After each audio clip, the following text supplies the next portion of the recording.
The music stopped again. This time nobody even tried to pretend. Every head turned toward the open doors. The young man standing there looked out of place among the glittering gowns and polished suits. He was not dressed for a gala. No bow tie.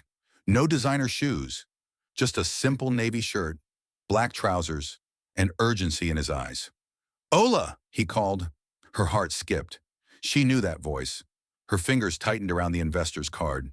Vivian's eyes narrowed. "Security!" "Wait," Henry said firmly. The guards froze. The young man stepped inside slowly. Guests moved aside as he walked through the crowd. "Ola," he said again, softer now. Her throat felt dry. "Tunde?" A murmur spread across the hall. "Who is that? Does she know him?" Vivian folded her arms. "How interesting." Tunde stopped a few steps away from her. He looked tired and worried and scared. "You cannot take that card," he said. The room went still. The investor frowned slightly. Henry's attention sharpened. Vivian's lips curled into a slow smile. Ola blinked. "What do you mean?" Tunde swallowed hard. "Because you lied." A sharp gasp came from somewhere in the crowd. Vivian's eyes lit up instantly. "Oh," she said sweetly. "Now this is getting entertaining." Henry turned toward Ola. "Is there something you want to tell us?" Ola's chest rose and fell slowly. She looked at Tunde, then at the card in her hand, then back at Henry. "I did not lie," she said quietly. Tunde shook his head quickly. "You told them you came to Lagos alone." Ola's stomach dropped. "And?" Vivian pressed eagerly. Tunde's voice trembled. "You did not tell them why you really left home." Silence. Heavy. Thick. Uncomfortable. The investor lowered his hand slowly. "What is he talking about?" he asked. Ola's lips parted, but no words came out. Vivian stepped forward now, her voice soft but sharp. "Yes, Ola," she said. "Tell us." Henry's jaw tightened. Mercy watched from the back of the hall, her hands clasped tightly together. Because whatever Tunde was about to say next could take away everything that had just been given. And Tunde opened his mouth. The music had already stopped, but now even the air felt like it had stopped breathing. Tunde looked around the grand hall, at the expensive gowns, the shining lights, the curious faces, then back at Ola. "You did not come to Lagos just to work," he said. Vivian's smile widened slowly. Henry's eyes did not leave Ola's face. "Then why did she come?" the investor asked quietly. Tunde's voice shook. "What, you ran away?" A loud murmur spread across the room. Vivian covered her mouth lightly in fake shock. "Oh my," she whispered. Henry frowned slightly. "Ran away from what?" Tunde hesitated. Ola's heart pounded loudly in her ears. She knew what was coming, and she knew once it was said, it could not be taken back. "You ran away from school," Tunde continued. "From your exams, from your final year." Gasps. Someone whispered, "She dropped out?" The investor's brows pulled together. Vivian stepped forward immediately. "You mean to tell me," she said, her voice dripping with sweet disbelief, "that the girl who just spoke about wanting to study accounting could not even finish secondary school?" Soft laughter followed from one side of the hall. Henry's face hardened. Ola's fingers curled slowly at her sides. Tunde rushed on. "Anna, you left without telling anyone. Your mother cried for weeks. Everyone thought something bad happened to you." Vivian nodded slowly as if understanding. "How very irresponsible." Ola lifted her chin. "I did not run away," she said quietly. Vivian laughed lightly. "Really? Because that sounds exactly like running away." Henry stepped closer to Ola now. "Then what happened?" he asked calmly. Ola looked at him. Her eyes were no longer calm. They were tired, tired of hiding. Tunde shook his head quickly. "Do not say anything else. Just give back the card and let us go home." The word home hit her like a slap. The investor spoke again. "Miss Ola, is it true? Did you abandon your education?" The room waited. Vivian waited. Henry waited. Mercy held her breath at the back. Ola slowly lifted her gaze from the floor, straight ahead, and toward the guests, toward the truth she had buried for months. "I left," she said softly. Vivian's smile returned instantly. "But not because I was lazy." Silence. Deep silence. And just as Ola opened her mouth to explain, Vivian's phone buzzed loudly in her hand. Her eyes dropped to the screen, and whatever she saw made the smile disappear from her face. Vivian's smile was gone, completely gone. Her eyes stayed fixed on the phone screen. Her fingers tightened slowly around it. Henry noticed immediately. "What is it?" he asked quietly. Vivian did not answer. The room was already tense, already waiting for Ola's truth. But now, something else had shifted. Mercy, standing near the back, leaned forward slightly, because she had never seen Vivian look like that before. Not angry, not proud, afraid. Vivian quickly locked the screen and forced a laugh. "It is nothing," she said lightly. "Please continue. I would love to hear why abandoning school was such a brave decision." A few guests chuckled softly. Ola did not move. Her eyes were still on Vivian, because she had seen it too. That look. Henry stepped closer again. "Ola," he said gently, "you can speak." The investor nodded once. "Take your time." Tunde shook his head quickly from where he stood, but Ola had already decided. "My father died when I was in SS3, she began quietly. The room grew still. "My mother could not pay the hospital bills. We sold everything we had." Vivian crossed her arms again. "So you decided to run away?" Ola ignored her. "My younger brother stopped going to school so I could finish mine. He started working at a mechanic shop." Henry's jaw tightened. "Cunning, I passed my exams," Ola continued softly. "But there was no money for WAEC registration the next year when I needed to retake mathematics." A woman in the front row frowned. Tunde lowered his eyes. "My uncle said he would help," Ola said. Her voice was steady. Too steady. "He said he would bring the money." Mercy's fingers clasped tighter.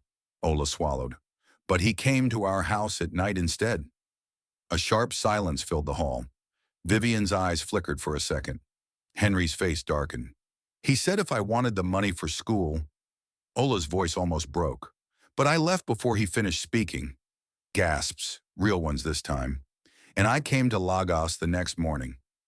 No laughter now, no whispers, just silence, heavy and uncomfortable. The investor's grip on his glass tightened slightly. Henry's hand curled into a fist at his side. Vivian stood frozen, but before anyone could speak, her phone buzzed again, louder this time. And suddenly, her expression turned to shock. The music stopped again. This time, nobody even looked at Ola. All eyes were on Vivian. Her hand trembled slightly as the phone buzzed for the third time. Henry noticed. "Vivian?" he said. She did not respond. Her eyes were wide now, fixed on the screen. The confidence she carried all evening had slipped away. "Answer it," Henry added quietly. Vivian swallowed. Then she tapped the screen. "Hello?" she said softly, turning away from the guests. There was a pause. Her face changed. "No," she whispered. Another pause. "That is not possible." The guests exchanged confused looks. Henry stepped closer. "What is going on?" Vivian turned slowly, and for the first time since the night began, she looked unsure. "My father's foundation," she said quietly. "The charity fund. The same charity this gala was meant to support." Henry frowned. "What about it?" Vivian's lips parted. "The auditors just found something." A hush fell over the hall. "What kind of something?" the investor asked calmly. Vivian hesitated. Her eyes moved around the room, at the cameras, at the guests, at the stage where she had just spoken proudly about helping the less fortunate. "There has been a complaint," she said slowly, "about missing funds." Gasps filled the space. Henry's face hardened immediately. "Missing?" Vivian nodded weakly. "They said a withdrawal was made last month, a very large one." The investor stepped forward. "Was it approved?" Vivian's silence was answer enough. Henry's voice dropped. "Vivian, tell me you know about this." She shook her head quickly. I did not authorize anything." A ripple of whispers spread through the crowd. "But the transaction was done using your personal access code," she added. The words felt heavy, impossible. Henry stared at her. Vivian's breath grew faster. "I did not touch that account," she said firmly. Someone from the back muttered, "Then who did?" The question hung in the air. Vivian's eyes moved slowly, from Henry to the investor. And then they landed on Ola.